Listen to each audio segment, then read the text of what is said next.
Hey guys, and welcome back to the Outer Rim. I'm Gabe Green, and today, with the help of one of my fellow Outer Rim admins, we'll be talking about the latest episode of The Bad Batch. And today, I am here again with Drew. What's up, man? The faceless man returns yet again. Indeed. All right, so today we are talking about episode 12, Rescue on Ryloth. But before we get into that, so if you would rather listen to the audio of this review, you can find it over my podcast feed, the Franchise Fatigue podcast. That way you don't have to stare at me, which would definitely be an improvement. Now into the episode. So this one, as I said, is episode 12, Rescue on Ryloth. Is written by Jennifer Corbett and directed by Nathaniel Villanueva. I feel like they've only got 4 directors on this show, I think. Stuart Lee, Saul Ruiz, and I think one more I'm missing. Yeah, so not nearly as big a stable as like Rebels or Clone Wars. So the synopsis of this one is: after her parents are captured by Admiral Rampart, Hera calls the Bad Batch for help to rescue them. Hunter is initially very hesitant to wade into this conflict, but Omega convinces him to help. They come up with a plan and execute it despite Rampart and Crosshair's best efforts. Then the Bad Batch and the freed Syndulas go their separate ways, with Hunter having renewed doubts about his choice to stay out of the conflict with the Empire, and with Crosshair being given permission to hunt them down, which is going to lead to a confrontation. So, what do you think about this one? Yeah, actually, first, sorry to interrupt. How did you like the last one? That one was kind of controversial, I thought.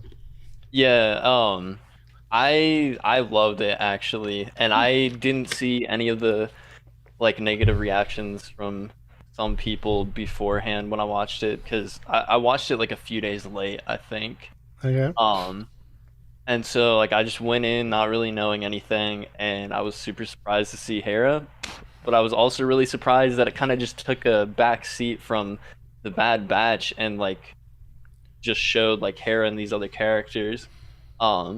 But I really liked how we got to see some more of Crosshair and like kind of his perspective on some things, because I feel like some of the strongest episodes this season have been when we've seen kind of the Empire's perspective on things. And I think it's like giving a nice balance between the show. But yeah, I personally really enjoyed the episode. It's always great to see Ryloth and Hera again. 'Cause I love Twi'leks. I think they're one of my favorite aliens in Star Wars. So Okay.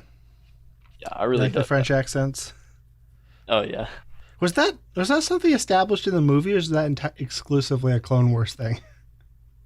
I think it was exclusively a Clone Wars thing. Okay. I don't remember if we ever heard Ayla Secura talk. I don't know. She talks in the Clone Wars she has the accent. Yeah. In the movies, though, I don't think she ever did. I was kind of cold on last week's episode. Nothing like terribly wrong with it. It just didn't grab me in the same way. This one I did like a lot better, mainly because the Bad Batch is back, and is mainly from their perspective, and that's kind of what I'm here for. Coming to this show for. Although I think overall I'm kind of less into this whole arc. But this one was good. It's still probably lower down on my rankings. So we're back with the Bad Batch. We open up with we open on Ryloth, but when we get back to the Bad Batch, I like that Omega's trying to fix Gonki, apparently the droid's name. It's like, no, he's defective. Don't worry, we're defective too. Yeah. It's like, yes, I'm so glad we're back with Omega and just these adorable people. Oh, yeah. So there's this one is there's not like a lot happening kind of theme wise. It's mainly kind of plot heavy. Hera calls them, they go and they have the mission, but it's all very well done. Oh, yeah. I like how Hunter is still very, very hesitant to, it's like, as he says, we can't literally wade into every single conflict in the galaxy. And like he's kind of right, but I also like how he doesn't want to disappoint Omega. He doesn't want to, he wants to live up to be the man that Omega thinks he is.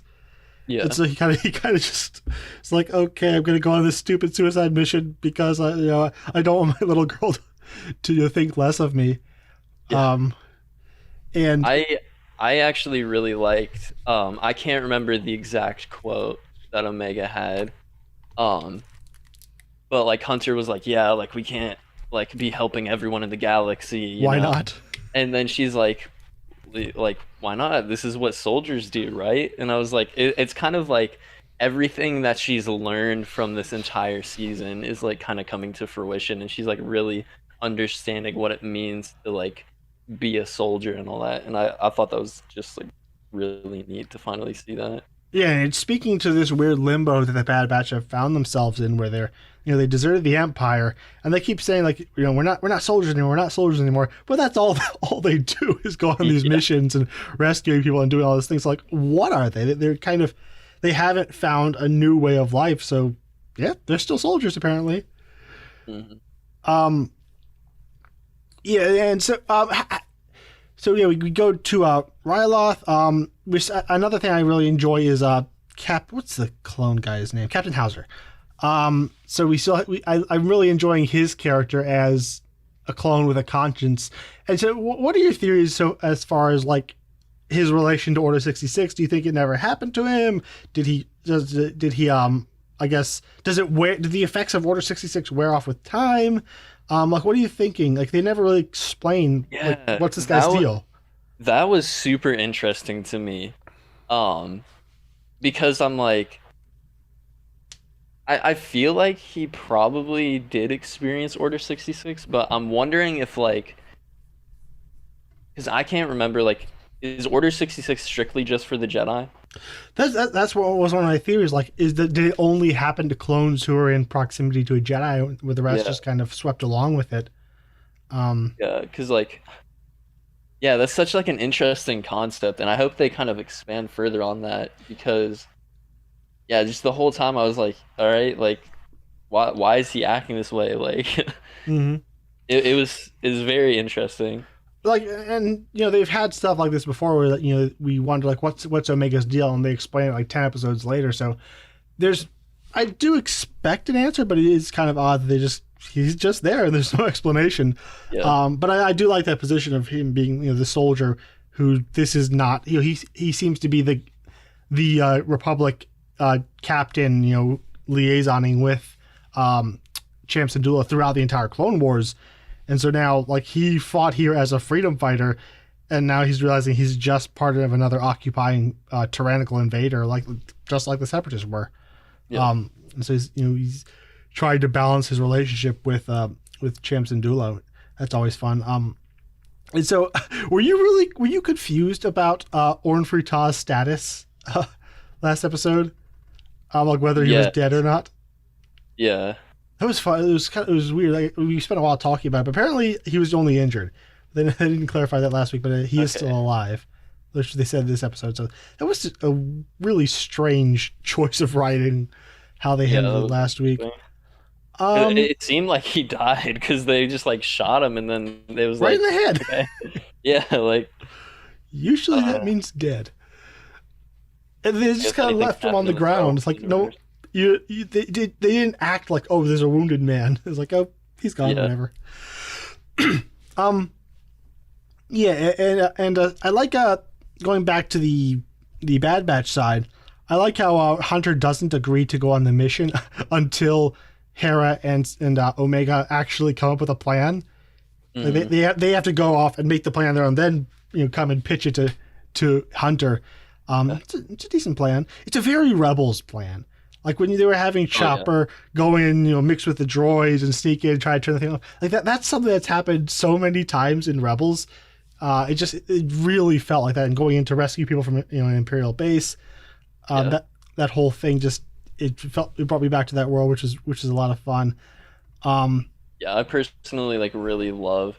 I've always really enjoyed like heist or like rescue mission kind of stuff in like film and television. So it was like really neat to kind of have that in the Bad Batch. But yeah, I do like how it, even though like it obviously feels like the Bad Batch, it just, because of the characters and everything, it has that Rebels feel. And like also I feel like we're kind of like where the first half of this season was very much like, okay, they're just like kind of helping people, but it isn't really like people kind of banding together to fight back against the Empire. Now Hmm. we're starting to see like those seeds being planted where like, okay, now people are like getting tired of the tyranny and they're starting to fight back a bit. Yeah, so it started as Clone Wars, and now it's going to end as Rebels. Like, this is the bridge show, Yep. taking us between that. Um, yeah, so they go in, and I like that. It's interesting that they're no longer treating Omega as a child. Like he's Hmm. not like he just. I was kind of shocked. Like, oh, you're just gonna go off by yourself and and hold down this wing of the missions. Like, okay, I guess Yeah. guess we're here now. Um, and she goes and does silly, crazy, dangerous things with Hera, stealing the ship. Yeah. It's fun. I love text line. Yes, Joe, dangerous and uncontrolled maneuvering is as confusing to them as it is to us. Yeah. Um, I'm registering explosives. Explosions. Yes, that was us. Yeah, I think it's great. And Tech pulls some pretty cool moves with it. Does their ship Yeah. have a name? I don't. I don't remember actually. How could they? It's Star Wars. Ships have to have names. I know, Whatever. right? But he was like the way Yeah. he does that. That a burst of speed like Poe did in the Last Jedi, and then swoops around. He's like going backwards because the gun's on the back and having to maneuver the tail end for Wrecker to shoot out the guns. It's just really cool looking, and just Yeah, the sound design and all that. it was so awesome. And like the whole time I was just thinking like, man, like we haven't really had a lot of starfighter stuff. And like granted this isn't in space, it was just like in orbit, but like we haven't really had much starfighter stuff in the Bad Batch so Um, far. So it was really nice to like kind of get that change of pace from just the strictly being on the ground or things like that. what's with the Imperial transports having an AT-AT head on them? Yeah, I honestly didn't even think about that. Yeah. And was it just me, or were you really afraid for Hera's mom as Crosshair was setting up his sniper rifle on the door? Oh yeah. I was like, oh, there she. That's how she's gonna die, and she didn't, which that really surprised me. It would have been like very easy drama, but they wanted to have Okay. a happy ending. So are they gonna kill her later, or is this gonna happen in between shows? I'm guessing probably between shows. Probably. Yeah, and that's the big thing I want to talk about. There's really not a lot going on underneath, but with the Hauser, where he chooses to stay behind to convince his troops, about the error of their ways, and again, several troopers go along with it, which still raises the question even further about what does Order 66 do? It would be interesting if it does slowly wear off over time. It's meant for that one big coup, and Yeah, then yeah, I'm thinking about it now. I wonder if this is kind of how the clones fizzle out. Is that okay, like the effects of Order 66 wear off or something along those lines, and so they like the Empire's like, "Oh, well, you aren't like agreeing with our moral standards anymore," so they just kind of kill him off or something like that. yeah. And the big thing that happens, he says, "I will not abandon my squad." And and as Hunter's leaving, he gives him like this really long look, and the music is playing, Yeah. and then as they're flying off, he looks back at Crosshair. So I think he's been inspired to, he's not going to abandon his squad. He's going to try and do whatever it takes to get Crosshair back, because up till now they've just been running. Um, and then also you ended with Hunter with Crosshair getting permission to actively hunt them. Yep. So it looks like they're gonna try some kind of rescue attempt. I wonder if I wonder if that's going to be the climax. Have you seen Resistance? I have. Yeah. Okay, it could be similar to like the ending of that show in season 2, where it kind of all goes back to what's the character's name that joins the First Order? Is it Tam? You know what I'm talking about? Uh, I'm trying to think. I'm drawing a blank. It's been so long. Yeah, so I wonder if it would be kind of like the end of that. What I'm hoping is like they'll have like one more mission episode, and then an episode where they rescue Crosshair, and have the 2-part finale be going back to Camino. I really do hope they go back to Camino and like take out the cloning program or something. Like, because there's that whole side of the storyline with the Kaminoans that took up a lot of the first half, or, the first half and middle of season 1, and those ideas of like them being clones and their relationship with the regs and all that. Like, I think there's a lot of it could be very thematically satisfying if they did go back there. Yeah, I definitely agree with that. Like I do hope the show doesn't just end with, oh, we got Crosshair back and that's it. Like I'm hoping for something a little bit bigger than that. I mean, Crosshair's fine, but he's not worth the finale. I keep wondering, like, where are they going from here? Like, because they haven't really said if this was just, they haven't, like, usually they say when like a Disney Plus show is just like a limited series. Mm-hmm. Like, I'm wondering, like, are we getting more after this? Because they've got a lot of things that they need to wrap up. So it's like, okay, are they just gonna like kill off the bad batch, or like are they gonna? I think that was very intentional in that they didn't know if this show was gonna hit. So it could still entirely be up in the air. Well, I'm sure by now they've decided, looking at the numbers, what they're gonna do. But like, so they could pull a Loki and tack on, oh, we're gonna do a season 2. You thought this was a miniseries? So I really don't know, but I'm guessing they built this first season as something pretty standalone, but with possibilities. Yeah. Because I honestly, I would love to see more Omega. I need that to happen. The thing is, like, she is a character that can easily show up in other things. Like, oh yeah, absolutely. Disney has been so good about crossing things over and making it feel like a cohesive narrative. She's a child, so she could show up 50 years from now. There's a lot of space, and she has she has a skill set that can kind of be adapted to anything. We could come back and, she's a tactical genius or a mechanical genius. Like, she has she's just like a raw potential. It's like whatever they need her for dramatically in any other show, they can kind of mold the character in that way. So yeah, anything else you wanted to mention before we head out? I'd say that's mostly it. Just like going back on like wanting to see more Omega. I want to see an Omega freaking Hera reunion, honestly. As adults? I need that to happen. Yeah. Yeah, it'd be cool. All right, so that's all for this one. Please like this video and subscribe to the channel if you enjoyed this review. And as I said, you can go over to the Franchise Fatigue podcast feed to listen to the audio versions. Come join us on the Outer Rim, a Star Wars group on Facebook. It's a group dedicated to positive and constructive Star Wars discussion. And next week we'll be back with episode 13. See you then.